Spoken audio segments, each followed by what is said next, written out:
दूर किसी जंगल में कालू कौवा और गोरी कवि रहा करते थे। कालू कौवा और गोरी कवि जो एक बेरोजगार कौवा और कवि थे। उनके पास करने के लिए कोई काम नहीं था। बस वह सुबह से शाम तक किसी पक्षी का दाना चुराते और उसे ही खाते रहते थे। कालू जी, जंगल में सभी पक्षियों के पास किसी न किसी चीज की दुकान है। हमारे पास तो वह भी नहीं है। गोरी जी, आप ठीक बोली हैं। जंगल में सभी पक्षियों के पास छोटा मोटा काम करने के लिए अपना दुकान है। हमारे पास तो कुछ भी नहीं है। कालू जी, क्यों नहीं हम किसी चीज का दुकान खोल लेते हैं। गोरी जी, हम किस चीज का दुकान खोल पाएंगे? हम तो बचपन से ही दाना चुराते आए हैं। कालू जी, ऐसी वैसी कोई बात नहीं है। क्यों ना हम लोग टमाटर का दुकान खोल लेते हैं। गोरी जी, क्या बात बोल दी हैं आप। मगर गोरी जी, टमाटर का दुकान खोलने के लिए हम टमाटर कहाँ से लाएंगे? कालू जी, यह भी पूछने की बात है। आप जंगल में जाइए, किसी भी पक्षी के खेत में से टमाटर चुरा कर ले आइए, हम उसे ही बेचेंगे। गोरी जी, हाँ, यह सही है। आप बहुत अच्छी बात बोली हैं। मैं अभी जाता हूँ। इतना बात कहकर कालू कौवा जंगल में टमाटर की खेती खोजने चला जाता है। कालू कौवा उड़ता उड़ता जंगल में टमाटर की खेती के तलाश में चारों ओर घूम रहा था। तभी उसे रास्ते में उल्लू जमींदार का टमाटर की खेती दिखाई देता है। फिर कालू कौवा उल्लू जमींदार के खेत में जाकर कुछ टमाटरों को चुराकर अपने घर लाता है। कालू जी, आप यह कितने लाल लाल टमाटर लाए हैं। मुझे देखकर बहुत ही अच्छा लगा। गोरी जी, कल से ही हम अपना टमाटर की दुकान लगाएंगे। अगली सुबह कालू कौवा और गोरी कवि अपना टमाटर का दुकान खोल देते हैं। कालू कौवा का और गोरी कवि का दुकान खुला देखकर रानू चिड़िया आती है। चिड़िया, तुम्हें कितना टमाटर चाहिए? हमारे दुकान पर बहुत सारे टमाटर हैं। कालू भैया, मुझे 2 किलो टमाटर हो तो दे दो, मैं पैसे तुम्हें 2 दिन बाद लौटा दूंगी। रानू, हमारे दुकान पर उधार नहीं मिलता है, चल भाग यहाँ से। कालू भैया, मुझे टमाटर दे दीजिए, मुझे इन टमाटरों की बहुत जरूरत है। चिड़िया, तू पहले जाकर पैसे ला, तभी मैं तुम्हें टमाटर दूंगी। फिर रानू चिड़िया पैसे मांगने उल्लू जमींदार के पास जाती है। उल्लू जमींदार जी, मुझे कुछ पैसे उधार दे दीजिए, मुझे टमाटर खरीदना है। रानू चिड़िया का बात सुनकर उल्लू जमींदार को शक हो जाता है। ये लो चिड़िया, 200 रुपये, इसे लेकर जाओ, तुम टमाटर खरीद लेना। फिर रानू चिड़िया 200 रुपये लेकर कालू कौवा और गोरी कवि के पास आती है। कालू भैया, आप मुझे 1 किलो टमाटर दे दीजिए। कालू जी, आप इस चिड़िया को 1 किलो टमाटर दे दीजिए। फिर कालू कौवा चिड़िया को 1 किलो टमाटर दे देता है। उस दिन से कालू कौवा और गोरी कवि अपना टमाटर बेचकर खुशी खुशी रहने लगते हैं। अगर आपको यह कहानी अच्छी लगे तो वीडियो को लाइक करें और चैनल को सब्सक्राइब करें और बेल आइकन को दबाना ना भूलें। हमें कमेंट बॉक्स में बताएं कि हमारी कहानी आपको कैसी लगी।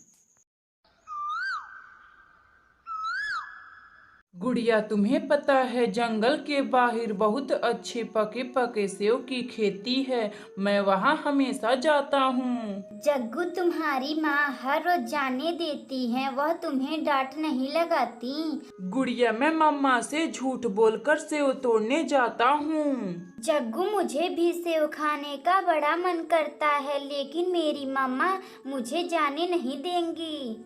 गुड़िया, तुम अपनी मम्मा से झूठ बोल दो कि मैं नारियल पानी पीने जा रहा हूँ और फिर हम लोग सेव खाने जंगल के बाहर चलेंगे। जग्गू, यह सही नहीं है। मेरी मम्मा बोलती हैं कि कहीं घूमने जाओ तो बता कर जाओ, टाइम पर ना आने पर हम लोग तुम्हें ढूंढ सके। गुड़िया, तुम्हें चलना है तो चलो, मैं कल ही सेव तोड़ने जंगल के बाहर जाऊंगा। जग्गू और गुड़िया जो एक पक्के दोस्त थे। शाम को जब गुड़िया अपने घर आती है तो वह अपनी माँ से बोलती है, मम्मा मम्मा, जंगल के बाहर पके पके सेव हैं, क्या मैं जग्गू के साथ उसे खाने जा सकती हूँ? गुड़िया बेटी, वह सेव की खेती इंसानों की है। अगर वह किसी पक्षी को खेत में पकड़ लेते हैं तो वह उसे दौड़ा दौड़ा कर मारते हैं। मम्मा, मुझे कल जाना है तो जाना है, वरना मैं आपसे कभी बात नहीं करूँगी। अगली सुबह मम्मा चिड़िया अपनी बेटी गुड़िया को खाने के लिए बोलती है, गुड़िया बेटी, खाना खा लो। गुड़िया अपनी माँ का बात सुनकर वह कुछ नहीं बोलती। अच्छा ठीक है गुड़िया, तुम जग्गू के साथ चली जाना, लेकिन शाम होने से पहले वापस चली आना। अपनी माँ का बात सुनकर गुड़िया खुशी से कूदने लगती है। गुड़िया फिर जग्गू के पास जाती है और वह दोनों लोग सेव तोड़ने जाते हैं। गुड़िया, वह देखो पके पके सेव, हम उसे ही खाएंगे। जग्गू, कितना पका पका सेव है, इन्हें खाकर तो बहुत ही मजा आ जाएगा। गुड़िया और जग्गू बैठकर सेव खाने लगते हैं। शाम हो जाती है, तभी गुड़िया जग्गू से बोलती है, जग्गू, हमें घर चलना चाहिए, हमारी मम्मा हम लोगों को इंतजार कर रही होंगी। गुड़िया, तुम कुछ देर और रुको, फिर हम चलेंगे। गुड़िया जग्गू की बात मान लेती है और कुछ समय और इंतजार करने लगती हैं। फिर कुछ ही समय बाद जग्गू कौवा और गुड़िया घर आने लगते हैं।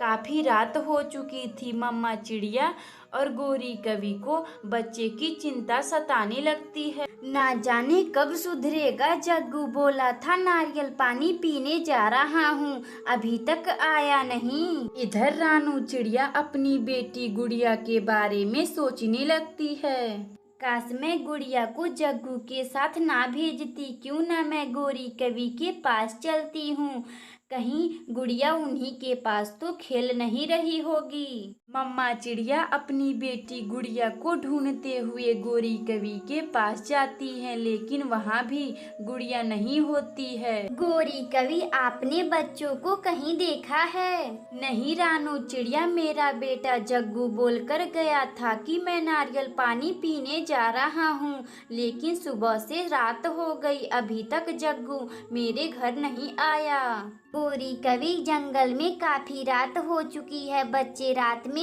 उड़ नहीं पाएंगे, उन्हें रास्ते खोजने में बहुत परेशानी होगी। हाँ रानू चिड़िया, तुम सही बोल रही हो, चलो हम बच्चों को ढूंढने चलते हैं। मम्मा चिड़िया और गोरी कवि जग्गू और गुड़िया को खोजने जंगल में जाते हैं। इधर गुड़िया और जग्गू रास्ता भूल गए थे।